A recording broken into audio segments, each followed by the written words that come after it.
हमारे 3 साथी अभियुक्त गिरफ्तार किए गए।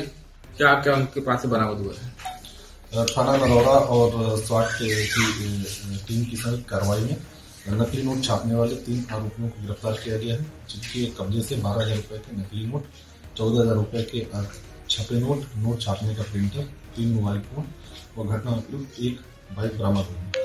तीनों आरोपी जनपद संभल के, थाना गुन्नौर और थाना जुनावाई के रहने वाले हैं, जिनके नाम क्रमशः भूपेंद्र यादव, राकेश यादव और कुंवर पाल है।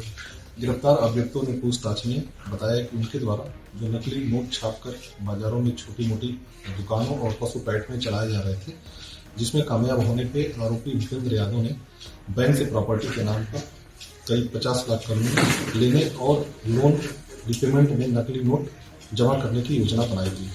तीनों आरोपियों को हिरासत में लेकर पूछताछ की गई और उन्हें गिरफ्तार कर माननीय न्यायालय के समक्ष रिमांड के लिए प्रस्तुत किया जा रहा है।